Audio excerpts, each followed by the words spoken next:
What's going on, everyone? Thanks so much for tuning in to another episode of the Ducks Dish podcast. I'm your host, Max Torres with Scoop Duck on 3, coming to you on Wednesday, September 24th, 2025, coming to you live on X and on the Scoop Duck on 3 YouTube channel. So however you guys are tuned in, we greatly appreciate you taking some time out of your day to talk some Duck football with us. Let us know how you're feeling about this one. We got number 3 Penn State against number 6 Oregon on Saturday, game of the week, college game day. Everyone who's someone's going to be there, but I won't be there. But I'm really excited about this game, if you couldn't tell from the intro. And I'm not rolling solo. That's right. I'm seeing it in the comments already. No paywall, just Tengwall. I'm joined by Landon Tengwall of the Landon Tengwall Show. Landon, man, how you doing? Doing well, Max. Thanks for having me on, man. I appreciate it. I'm excited for this one. I'm super stoked, man. I was telling you before we hopped in the live that I've been seeing you all over my Twitter feed lately. I mean, it's been really fun to listen to some of your stuff and just learn more about the X's and O's, because I'm not the most X's and O's guy. So it's always fun to bring on some additional perspective here. Man, where I don't even really know where to begin. We got so much that we can get into. It's just like a bottomless pit of ideas to talk about. But I think one of the things that I'm hoping to do, obviously get some of your thoughts on Oregon, being a tape guy. But maybe one of the interesting questions to start off here, just where do you kind of think this Penn State squad is at right now relative to those preseason expectations? Yeah, so Penn State came into this season, the thing you were counting on was that the offense was going to be humming. It was probably considered to be the most solid, just across the board, rushing, offensive line, passing game. We finally get some wide receivers out of the transfer portal, the best that we've had really this century. And you come out and it's a little flat these first 3 weeks against teams like Nevada, Villanova, FIU. And there was some worry there. I mean, Drew Aller under 60% completion percentage in 2 out of those 3 early games. That's a little worrisome. And then you look at the stat sheet and it looked okay. But if anybody had the displeasure of actually having to watch Penn State or Villanova, you saw that like the rushing attack wasn't what it needed to be, at least for the expectation of what, we're looking at an offensive line that some people were saying maybe all 5 guys could go to the NFL. It hasn't fully lived up to that yet. You're not seeing as much of the intensity that you saw last year in the playoffs when Penn State obviously went for almost 300 yards, against Oregon and was just getting outside in the run game and looked really explosive. You haven't seen that yet so far this season. It looked a little bit better week 3 against Villanova, but you're hoping that Penn State can kind of turn that on now, because that's been a little bit of a worry so far. I think the biggest thing that Penn State fans have really been pleased with is the wide receivers. And last year, you guys saw it, and we didn't really use them too much against you guys either. It was pretty much the Tyler Warren show at tight end, or you just ran the ball. So you go out, you get 3 new wide receivers out of the transfer portal, and each guy kind of has a unique skill set to what they do. Kyron Hudson, you guys are somewhat familiar with him out at USC. Bigger body guy, even though he's 6'2", plays bigger, has a 2.7% career drop rate, which is the best of any wide receiver that's ever played under James Franklin. So that sure-handed guy that can go up, get some balls for you. Trevor Pena came from Syracuse, 6th-year guy, not super speedy, but is going to be a great route runner out of the slot for Drew Aller. And then you got Devontae Ross that came from Troy as more of that speedster. And I think if you're Oregon, that's really the only guy that you're worried that can take you over the top with some speed. But Drew Aller has a little bit more weapons than he had last year. Luke Reynolds is the main guy replacing Tyler Warren at tight end. Definitely not Tyler Warren yet, but a former 5-star tight end that is very versatile. You can move him around, and he can create a lot of run after the catch with the ball in his hands. So, yeah, it's an offense that is still coming along. It has looked very vanilla. Drew Aller, if you guys remember against Oregon last year, he ran it a good 3, 4, 5 times against you guys. He didn't do that at all in the first 3 weeks. There is some speculation that we did that on purpose. We didn't want to get him hurt against FIU. So I think that's something we're going to see him a little bit more in the read option game that Lupoy and the defense is going to have to respect a little bit more.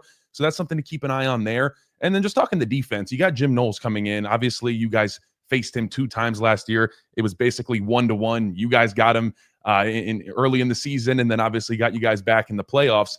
And now he comes into his 3rd defense, really his 3rd time installing a new defense at a new school. And in the past at Oklahoma State and Ohio State, he struggled in year 1. I don't think those defenses were nearly as good as the Penn State defense is this year. And it's very veteran, so it's a little bit easier for them to grasp what Jim Knowles has admitted is a complex defense. And he asked the defense to do a lot of things. and we are running 4-2-5. So we're running 3 safeties. Normally Penn State is considered LBU. You see a lot of linebackers. We only got 2 of those guys out there. So I'm curious to see too. Knowles' defense has been great so far. Once again, hasn't really been tested though. We've barely played a team that can even complete a 10-yard pass, Max, if you want me to be honest with you. So you weren't seeing much in coverage. We really didn't get a test on this DB group for Penn State that seems to be very solid, maybe even one of the best in the nation, but we don't really know. And I think you can really draw some conclusions after you see them go against Benson and DeCorian Moore and a lot of talent on that Oregon playmaking room. So I'm excited. Like I said, I think we're gonna get a lot of answers for both teams that really haven't played anybody too good. We're gonna learn a lot about both of these squads on Saturday night. I'm glad that you used that word test, because it kind of feels like a key word as we get closer day by day to this Oregon versus Penn State game. Oregon hasn't played a lot, hardly anybody really in the non-con, and then it's not like Penn State's facing a bunch of world beaters over there as well. So it's like you want to say all these things about both squads, but you still really don't know because neither team has been tested. And I think that's really what's going to be fun on Saturday. It's like, all right, we got dudes, you got dudes. Let's see who can come out on top. Let's line it up and let it rip. So I think one of the other parts that's exciting for me and honestly really intriguing, Oregon fans know this conversation all too well after the playoff last year, is the concept of early bye, late bye, or hey, here's 3 weeks off before you face Ohio State for the second time. Penn State's coming off a bye. I think normally you would think that that's a good thing before a big game like this, but I'm kind of in a camp that views it as maybe something that hurts them a bit more than it helps them, given that they haven't really gotten to go against some more quality competition. What do you think, Landon? Yeah, I've had people ask me like, whose shoes would you rather be in? And as a player, and I guess as your body as a player, I would rather kind of be Penn State because you did get that week off and you didn't travel all the way to Illinois and then back, and you have to come back to Happy Valley. But then you look at it in terms of just momentum and how a team is performing.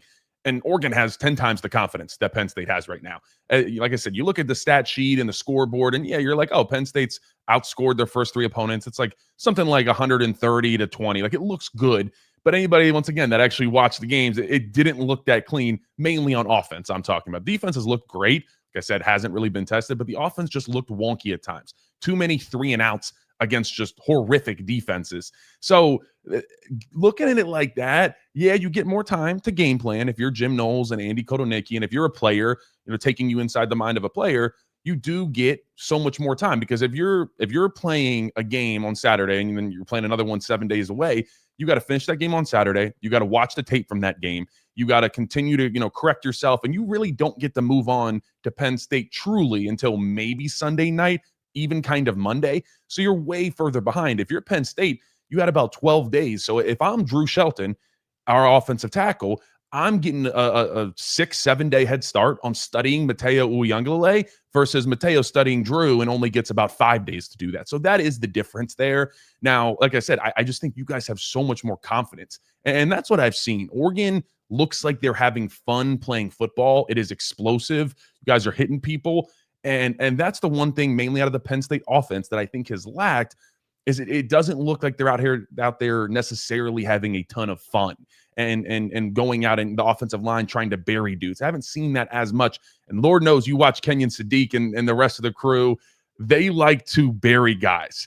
So that's where I'm at. I would rather kind of be Oregon coming into this matchup of just carrying that momentum over and that confidence, because I truly do believe that confidence is everything, especially in a game of football. It doesn't matter if the guy across from me is better than me. If I have more confidence than you, I'm going to win 9 out of 10 times, because I just believe in my ability to beat you and trust in my technique. So that's kind of where I'm at with this matchup. And then look, Max, you have the big game James. We've all heard it. It's floating around, and Drew Aller kind of falls under that moniker too, of they have really struggled in these bigger matchups. And so you look last year, and really Drew Aller's whole career, I talked about this on my pregame show. Drew Aller has played in essentially 7 big games in his career. I count that as anything Oregon, Michigan, Ohio State, or playoff related. So got about 7 of those. His averages in those games, like 150 yards, like 1 touchdown, and about a half of an interception as far as the average total from those games. It's just not good. He hasn't shown up, and he really has never won Penn State a big game. So that's where it's like, this is kind of a Drew Aller defining moment, not even just for Penn State this year. I mean, it absolutely is that, but even just like his career and so forth. I saw ESPN came out with a big article on him today and kind of talking about his mindset. And we know that's kind of where he struggled in the past. He has struggled of getting over that mental hump of those big moments and not getting frustrated and not getting in his own head. And that's where, like, this is a legacy game for him. If he can come out and throw for 3 touchdowns and 250 yards, he might be looked at very differently in the media and just all around. And he might even be able to look at himself even a little bit differently. But you come out and you have a similar performance that you've had in the past, well, then you start to kind of continue to doubt yourself. And I think if you're Penn State, that's why Penn State needs this. I think there's so much more pressure on Penn State than Oregon in this game. If you want to, would you say you agree with that? No, I definitely would. And I think that's been a big discussion over on our message boards over on Scoop Duck, is just to, like, sure, it's a big game. You want to win. I was even writing today, like, I don't feel like you are in a position where you have to win if you're Oregon. As we saw with Ohio State last year, the eventual national champions, they fell in their first game against Oregon, and then they got them again when it really mattered, and they were able to get a win and hoisted another national championship trophy. So some of the subscribers over on our board are just kind of saying, like, they feel like they're playing with house money. Oregon is, like, all the pressure's on Penn State. They're coming off a bye. It's the whiteout game, the biggest home game of the year. And it's their Big Ten opener. So, like, there's all these things that I think kind of stack to favor that viewpoint that the pressure is on Penn State. And I like what you mentioned about Drew Aller and just the narrative there as far as, you know, him and some of these bigger games. I think that there was such a spotlight on Penn State, Landon, in the offseason, because they were like one of the only teams that returned a fairly proven commodity at quarterback, like of the upper echelon kind of teams. You know, you have Kate Klubnik over there at Clemson as someone who's there. Arch Manning's over there at Texas. And, you know, he's a younger guy. But I think the thing that I'm so interested to get your take on, Landon, is the receivers, because we've seen Penn State have a ton of success, but they're not necessarily known as a squad that necessarily has all of these big time playmaking wide receivers. And look at how far they've been able to get without that, like with just electric running backs. I thought they had one of the best tandems in the whole country last year. Great tight end play. They seem like that Big Ten team when you think about the identity and the physicality. So just tell us what you think as far as how much of a difference these wide receivers can make. Yeah, so Drew Aller's starting career so far up to this point, he really has had no talent at wide receiver. And it was a problem for a while. You look at Penn State's wide receivers, go back to 2021 and then up until 2024, so all of last year. 2021, they had about 200 receptions at wide receiver. It went down to about 102 receptions in 2024. So like 50% drop off. Like wide receivers were barely a part of the Penn State offense. They were an afterthought. And you saw that. Like Dante Thornton, you guys obviously very familiar with him, now kind of balling out for the Raiders. It seems like he's doing well, although no one's balling out for the Raiders right now. But they're not doing too well. But Dante Thornton was committed to Penn State for a while. He was in my class as like a true freshman. And I remember he decommitted. And I'm like, why are you decommitting? And he's like, I just want to be honest with you. Like, I don't think anybody can be a truly elite wide receiver at Penn State, or that's not a great place for a wide receiver to excel at. And I don't think he was all the way wrong in saying that. And so you look at it and it's like, hey, then in 2023 and 2024, you really didn't have a lot at wide receiver. And Drew Aller didn't have wide receivers that he could trust. And you could tell that because of that, the wide receivers didn't trust in themselves. And that just turned into a complete mess for Penn State. So now you go out, like I said, you get those 3 guys out of the transfer portal. Everybody kind of has a unique, different skill set that they're able to bring to the table. And now you get your first real test. I'd say they definitely look good, and Penn State fans are very happy with what they've seen out of all of them. But, was Kyron Hudson really an Oregon commit? I didn't know that. Yeah, his brother played at Oregon. Oh, okay. That's right. I did see that. Okay. And he's from modern day SoCal. Oh, all right. I played Bosco once when DJ was there. Got our teeth kicked in. Traveled out there. I'll never They were legit. I think they won a natty that year. I think they did. I think it was 2019. But yeah, so they're good, but this is the first real test. I am very curious to see, like, how do we attack this Oregon secondary that is definitely creative, to say the least. You can see like all the Saban influences on that defense and how kind of Dan Lanning has a big part of like running that defense. I'm curious, how do we attack Brandon Finney Jr.? As much as I think he's incredibly talented, anytime you have a true freshman playing, it's like, how can we get after that guy who hasn't played a real passing attack?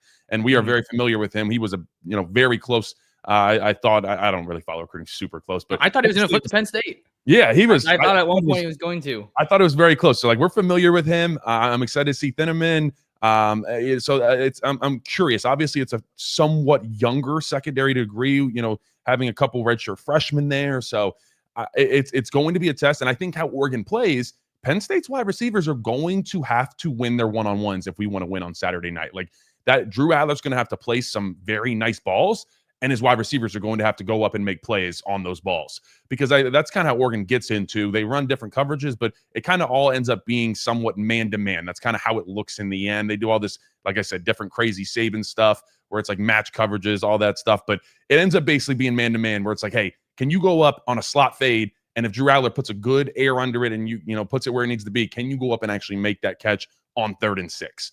And so that's where I'm at with these wide receivers. Like we are really going to see if we got what we really thought we needed out of the transfer portal after Saturday night. And this secondary, they face their best test yet. And it's a group that I'm so intrigued and excited about because there is this blend of veterans with a guy like Dylan Thieneman, who comes over from Purdue, Theron Johnson, who comes over from Northwestern, and Jaden Kennedy. I think he's been a nice surprise for the Ducks. The Ole Miss transfer, I feel like a lot of people thought when he came over that he would maybe just be a depth piece, but he's shown up, and he's a guy that has familiarity with Chris Hampton and vice versa from their time at Tulane together. So I think he's been a great surprise, and Finney Jr. has quickly ascended up the depth chart. He was a quote unquote late enrollee. I think he joined in the spring, but like for him to come on campus when he did and just ascend like he has is absolutely notable. And Ife Obadegwu, a guy from Maryland, I know you're from Maryland, Landon. Like I saw Bosco play St. Francis Academy just a couple weeks ago. Like they got some dudes out there, and I think Oregon is better equipped from a body standpoint than they have been in recent years to win some of those one-on-one matchups. Aaron Flowers has been pretty solid as well. He's a redshirt freshman at safety. So you have a lot of different pieces that you can rotate if you are Tosh Lapoy, Dan Lanning, and Chris Hampton. But I don't know, like I feel confident that they can win some of these one-on-one matchups because of the caliber of competition they're going against. You're going against Decorian Moore. You're going against Jeremiah McCullough, a former Ohio State commit and All-American caliber guy. Malik Benson feels like he's having fun playing football again and really found his groove after stops at Florida State and Alabama. So it's an ultimate, example of iron sharpens iron. And it's going to be a big part of this game on Saturday because a lot of people think Oregon's going to say, hey, we're going to, somewhat sell out, stop the run, and we're going to make you beat us through the air. Yeah, that would be my go-to if I'm Oregon. From watching the tape, even Penn State, like I said, struggled a little bit in the run game, but I don't think Lapoy and Lanning forget what happened in the Big Ten championship. They're not going to allow that to happen again. And if we need to put 7 in the box, we'll put 7 in the box and say, hey, Drew Adler, beat us outside and over the top with your arm. We want to see you deliver accurate footballs for us to lose this game. And so I do think there is the question there of Oregon's defensive front. I think for the most part has looked really, really stout. Obviously, a couple moments there against Northwestern that was kind of shaky. And I think they present a lot of issues for Penn State just because it's so multiple. And James Franklin talked about that in his press conference. And it's offense and defense. It's Stein, it's Lupoy and Lanning, that they just put so much on tape that you have to prepare for everything. So as an offensive lineman, Oregon comes out and you might be in 3 down, you might be in 4 down, you might be in 5 down, you might come out in 4 down. And as Drew Adler's starting his cadence, boom, they stem and then they go from 4 down to 5 down. And it's just ridiculous. It's so much different things. Like Penn State has to be able to trust themselves up front to be able to run the ball on Saturday night. That's going to be huge. I will tell you, like last year, I was basically prepping the Penn State fan base. I'm like, hey, our running game's been really good. Get ready to maybe go for under 100 yards against this Oregon front 7. And we obviously know what happened. We came out and we it was really a great day on the ground for Penn State. I don't think Oregon is nearly as talented up front. I think that, Washington is an elite player. I do think he flashes almost heavier than I'm a Steelers fan and I'm drawing a blank. Derek Harmon. Derek Harmon overall, I think, was just a better overall player of just how solid he was. Obviously, Tion Gray is a big man, hard to move there. I think we know what Mateo Uyunglele and then Tatum Tuioti, they're elite in as far as setting the edge in the run game. So Penn State's going to have to bring it.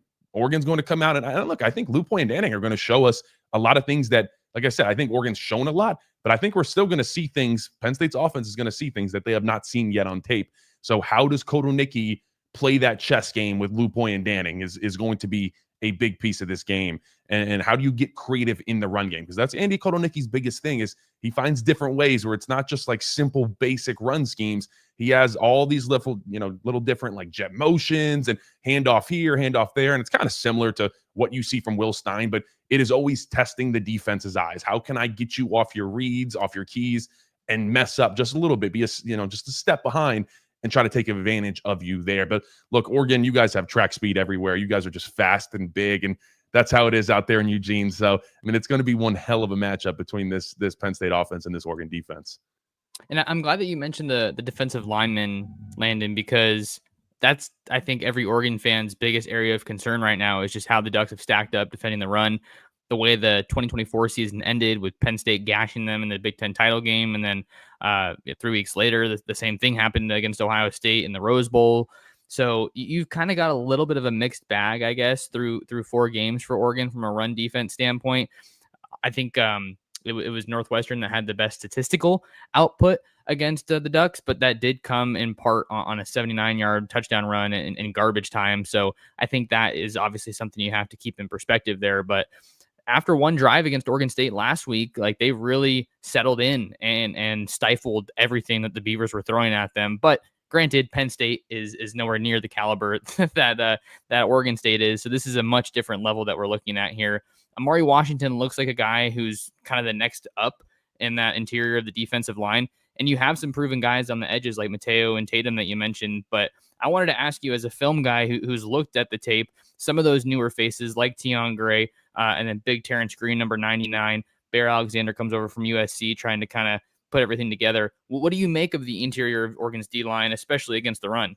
Yeah, I think the interior is obviously fairly young. Washington is, I think, the star there, but still a true junior. So, like I said, I think he almost flashes more like he's got these moments where it's like that was more impressive than things I've seen, as far as Derek Harmon. But then there's moments that it's a lot lower. Like Derek Harmon just played at such a high level all the time. And so Washington isn't fully there yet. But like I said, an absolute elite talent that is going to cause problems for Penn State on Saturday night. So, then like I said, you mentioned Tion Gray there, especially playing that nose tackle. I think you can tell that obviously he is a young guy, but hard to move at the end of the day. Like those double teams, like Penn State is going to have to be physical up front. And that's the number one thing we haven't seen yet to this point. Same thing with Green. You can tell at times he does get moved a little bit. And there is that, Oregon does a lot of slants and stunts and just moving guys around. And that can be a lot for bigger guys, especially if you're playing that nose tackle position and moving around a lot. Sometimes you just want to go and just strike someone. So I think they're doing a fairly good job. I would say I'm least impressed, honestly, with Bear Alexander out of all of them, if you want me to be real. I just felt like there was times that it looked like, I don't know, maybe it was more Northwestern, and that just kind of put a bad taste in my mouth totally. But he just looked like he wasn't all the way there. And it was obviously a slow start for a lot of guys. You having to go out there and play early out there in Chicago, and you're right on the windy water and all that stuff. But it felt like at times you see flashes with Bear, and you see why. Okay, he's wearing number 1 and he's worth a lot of money. But then it's times like, I didn't like that effort there. It looked like he wasn't fully trusting himself there. So I think when you start to look at why Oregon had some trouble as far as, the run stopping, I think Betcher is, borderline elite. I know he is just a gritty. I know he's from right around Eugene, right? And just, that glue guy. Yeah, that glue guy. Like every team, we have a couple guys that are like right around here, and they just, they've been here forever. It's like that classic linebacker. Now, as far as Devin Jackson, I think he's played a little bit slower. I think that's hurt him. It's coming off some type of injury, right? Mm-hmm. Yeah, he was banged up a little bit in the summer. So I don't know if he's like fully healthy. That's the one. Like I said, Betcher's been really impressive. I think Devin Jackson's played a little bit slower, not as physical as he was last year. So I think that's something to watch. But overall, the number one thing that I saw against Northwestern was just Oregon was just trying to do so much movement and trying to mess with Northwestern, and it led to a lot of TFLs at times. But also when you're doing all that moving, sometimes you can get caught. So that's kind of the downside to doing those slants and those stunts and stemming last second. It's like, yeah, sometimes you get the offense lacking and you get a TFL and you got someone unblocked in the backfield. And then sometimes you're a fan and you're like, what the hell just happened? How did they hit us for 15 yards and there was a wide open gap? Well, it was because you're trying to move guys around and you kind of got caught. And that goes to the Penn State offensive line.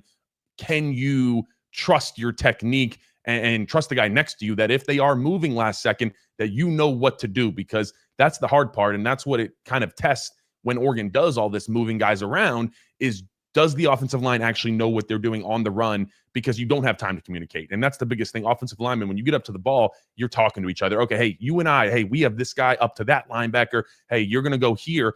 And then you move last second. You don't have time to say anything. You just got to trust that if this defensive tackle went from my right side to my left side, now I'm double teaming with the guy to my left instead of my right. And I better know I better hope and know that the guy to my left knows the same thing that I think I know. So that's kind of like the whole process of it, and why Oregon gets a lot of TFLs, but sometimes there was some gashes early on. So like, it is going to be such a chess match. Like I just can't say it enough how excited I am to watch two really good teams, very well coached, go up against each other.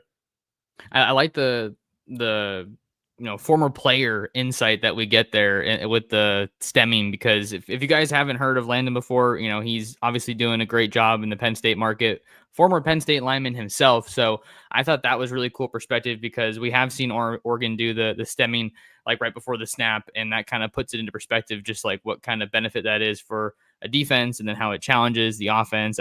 It's just awesome stuff there, Landon. We'll have a bit more about Oregon and Penn State right after this. Duck fans, are you going to an Oregon game this season? If you are, the Oakway Lifestyle Center at the corner of Oakway and Coburg is the destination for Duck fans. Whatever you're looking for, they've got it all. Get a bite to eat at Center River Brewing or PF Chang's. Check out shops like Lululemon or Nordstrom Rack. Need a place to stay? Book your lodging at the Hyatt Place at Oakway Center and visit their rooftop bar. The Oakway Lifestyle Center is walking distance from Autzen Stadium, has something for everybody, and is a great post-game place to celebrate another victory.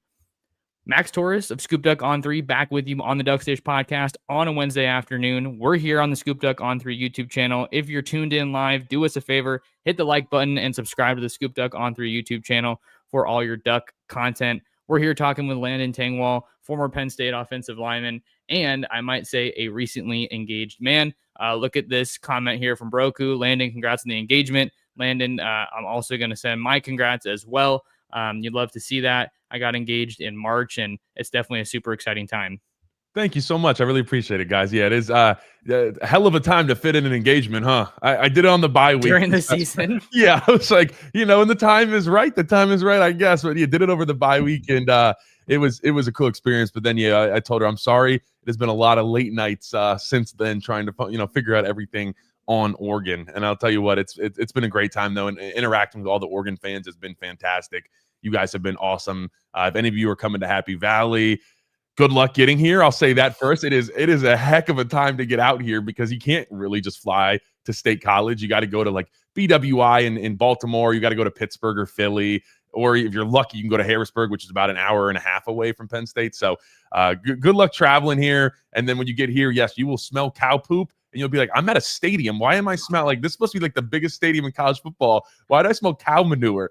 And yeah, that is how we get down out here. But we are very happy to host you guys. I think it's going to be a really, really cool environment. Obviously, game day coming out. Made the right choice. I'm glad they did that and did not sell out and go to Georgia and Bama. But look, I don't know. Max, are you going to be rocking 2 TVs? Are you all the way locked in on Oregon? Are you going to be having a little Bama Georgia in the background somewhere? Shoot. Well, I have to kind of like live tweet and like cover the game live a little bit, even if it's remote, but I'm sure I'll have like I'll follow it on Twitter or have like another window up, but I'm gonna be pretty locked in to the Oregon Penn State game for sure when kickoff comes around at 4:30 p.m. Pacific out here on the West Coast. That game, of course, on NBC. You got Noah Eagle, Todd Blackledge, and Catherine Tappan on the call on Saturday. Landon, let's hop over to the other side of the ball a little bit and kind of swap here. We'll talk Oregon's offense and then get to know the Penn State defense a little better. I mean, beautiful balance. Those are the 2 words that come to mind for me with this Oregon offense. Maybe poise as well with what Dante Moore's been able to do after getting handed the reins to the Will Stein offense following Dylan Gabriel's footsteps and learning behind him for a year.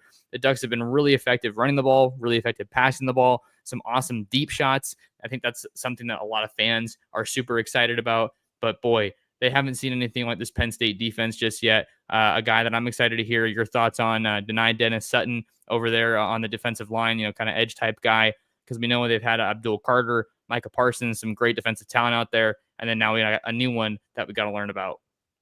Yeah, no, it's going to be a great one. First, I just want to say on Dante Moore, it is really impressive to see a guy that's a former 5-star, obviously had a rough experience at UCLA, and have the mental wherewithal to say, hey, I'm going to go sit for a year. I'm going to sit in Will Stein's offense. I'm going to learn. I'm going to learn from a great quarterback in Dylan Gabriel, and then I'm going to come out guns blazing, and has looked like one of the best quarterbacks in college football, no question about that. And I think if he has a great weekend against a Penn State defense that is probably top 10 defense, you could say, I think that could solidify him as, for sure, if not one of the best, because I haven't seen Max. I have not seen many bad throws at all. Like, I had to pick through, and I was doing my film breakdown. And I'm like, hey, I want to be fair. Like, I showed some crazy passes. I'm like, I really only have like 2 to 3 bad plays of the entire first 4 games to even pick from. And one of them was the Northwestern interception that I was then told that, the wind was crazy. And I could tell he underthrew it on a deep post, and it looked weird. And I'm like, how did he underthrow it that much? Like, he doesn't underthrow footballs. And I realized that the wind on, right on the Rivers caught it. And I'm like, okay, that makes sense. So, like, very few bad throws from him.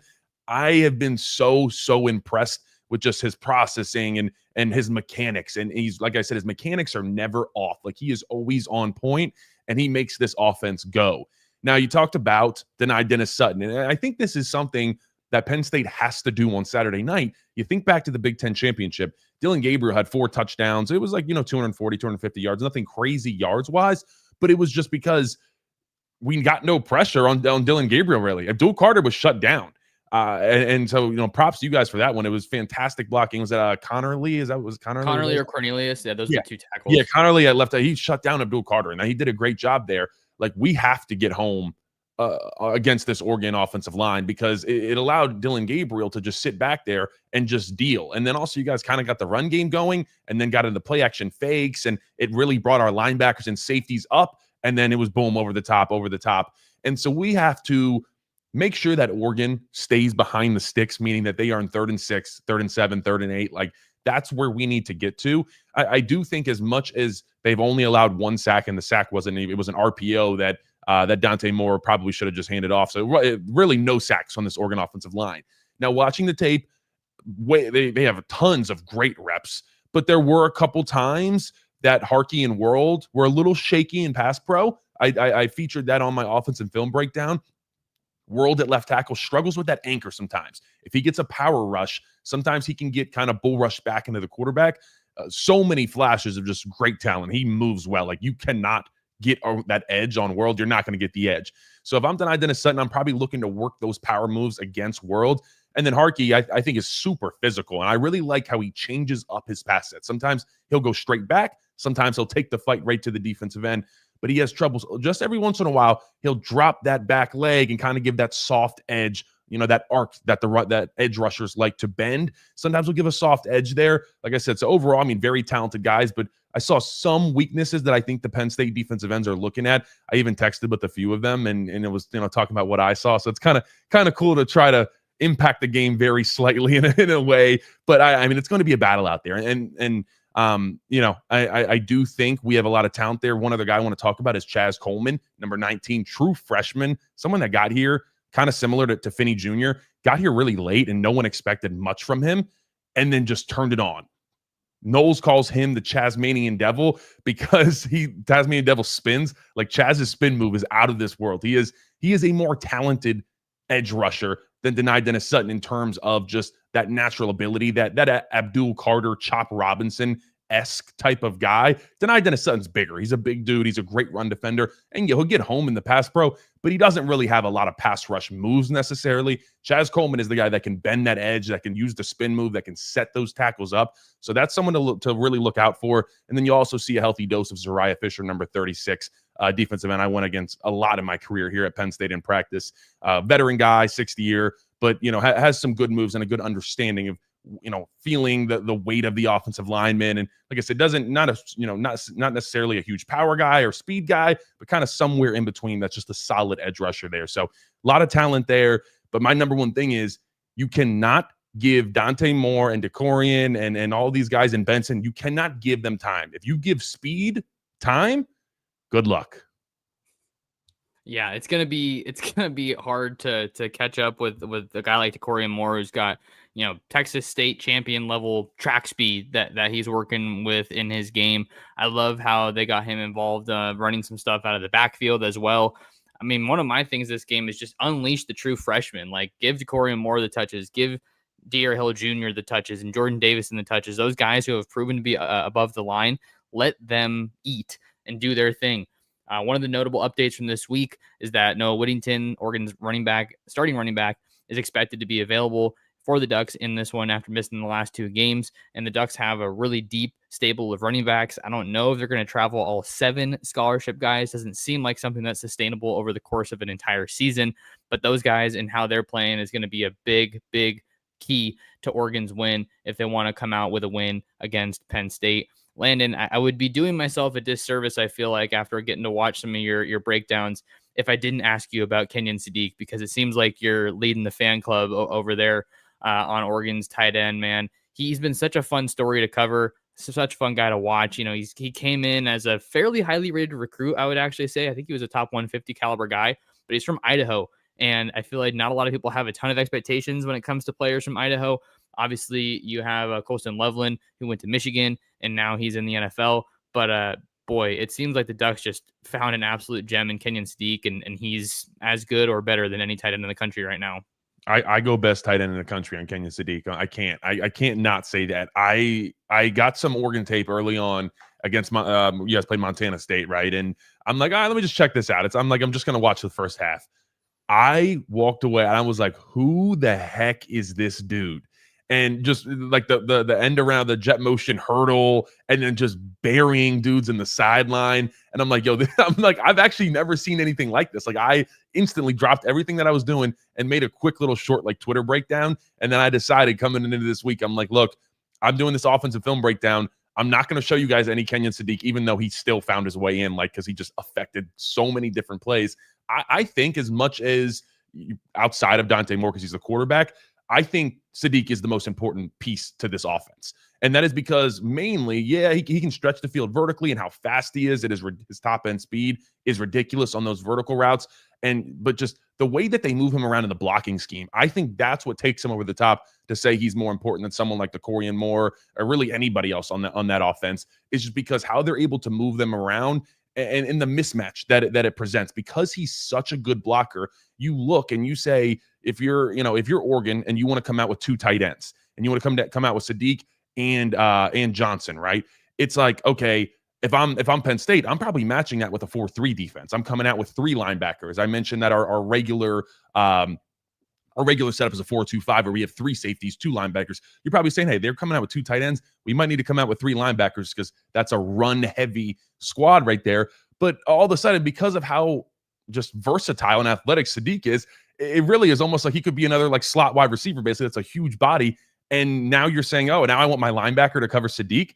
That's kind of a mismatch. Or if we stay in the 3 safety look, well, now do I have a 200-pound guy going up against Sadiq in the run game and he just puts him flat on his back? So that's why there's such a mismatch when you put Sadiq on the field.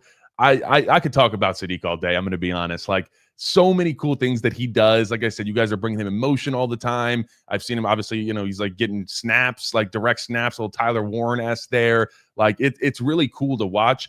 I'm just curious how much where is Will Stein going to move him around this week? And I think we're going to see some things out of him that we haven't even seen yet. I think the thing that I'm excited for and looking to see this weekend is just, are we going to see Oregon spread the ball around as much as they have? Because they have no shortage of playmakers, but I've been wanting to see some more touches for Kenyon Sadiq, some more touches for Decorium Moore. And maybe we'll see this be the game where it's like, hey, these guys are just too good. We have to feed them the ball, feed the studs. I highlighted Jamari Johnson in one of my pieces on Scoop Duck recently as kind of a sleeper candidate for offensive MVP, which felt like a little bit of a bold thing to say. But at the same time, everything you said just supported my argument. Like, Kenyon Sadiq is that dude. So I fully expect Jim Knowles to game plan for a guy like that, which could free up some opportunities for Jamari Johnson to leave an impact on this game come Saturday. So we'll see how this all shakes out, man. I mean, I'm super stoked. I don't know how many times I can say it, like, really excited for this game. Oregon's on a bye the week after that. And then they follow that up with a home game against Indiana, who is just scorching hot. after hanging like 60 on Illinois last Oh, week. Like, I don't disrespect. think anyone expected them to be playing at quite that level. But I want to make sure I'm respectful of your time here, Landon. What any final thoughts that you have here? I mean, we only got to talk about, I guess, a smidgen of everything on Saturday, but tried to cover all the bases here.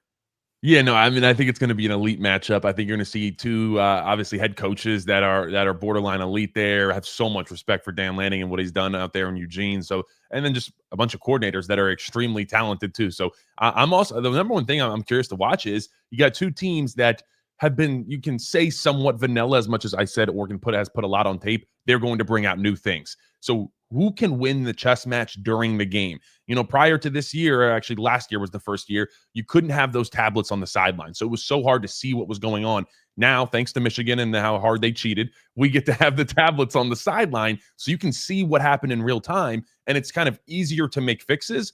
And it's also easier to say, hey, we're going to change this on them.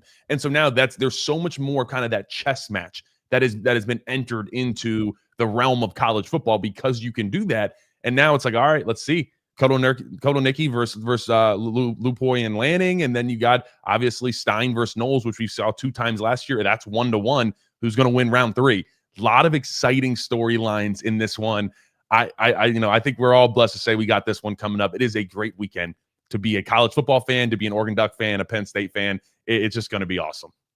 It's going to be great. It's going to be great. These are the kind of weekends that you dream of when you're missing college football in the off season is how I would put it. So, man, Landon, it's been awesome having you on the show, man. It's just been a true treat. Wanted to give you just the floor here to give us any more insight on kind of what you have going on, what a Duck fan might get from checking out some of your stuff, but just the floor is yours, whatever you want to add here about what you got going on. Yeah, I appreciate it. I got some more stuff coming out this week. I am doing a full-on, as I mentioned, Kenyon Sadiq film breakdown tomorrow on Thursday. And then Saturday, obviously, I don't know what you guys got going on, so go watch whatever Max and the crew's got going on. But if there's nothing going on, I do have a live pregame show going out 4:30 p.m. Eastern, so 1:30 p.m. for you guys, 3 hours before kickoff.